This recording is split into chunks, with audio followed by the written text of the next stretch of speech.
Dans cette vidéo, je vous montre comment utiliser les agendas en tant qu'enseignant. Pour chaque cours que vous créez, vous et vos élèves partagez un agenda Classroom et un agenda dans Google Agenda.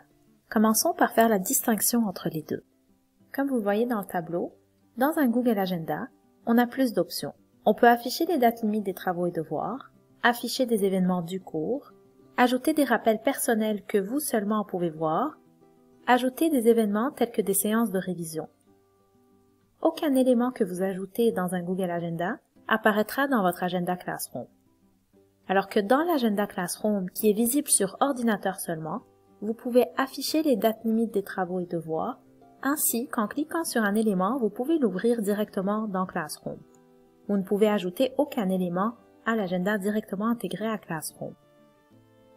J'ouvre un nouvel onglet pour accéder à mon Classroom.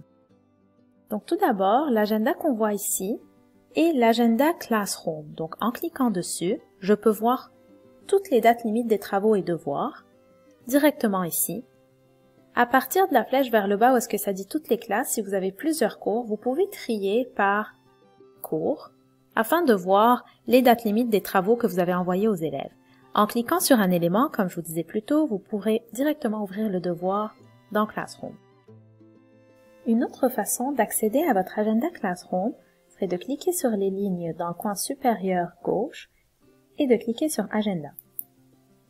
Ici, de la même façon, vous allez pouvoir visualiser les dates limites des travaux et devoirs envoyés aux élèves. Vous pouvez utiliser les flèches en haut de l'écran pour faire défiler les semaines.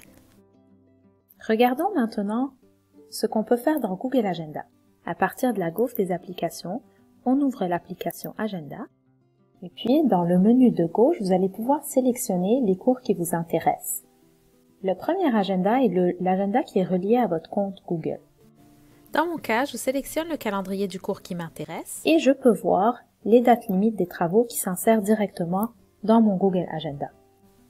À partir du bouton Créer ou en cliquant sur une case du calendrier, vous pouvez ajouter différents éléments et les paramétrer, comme un rendez-vous, un événement ou des créneaux de rendez-vous.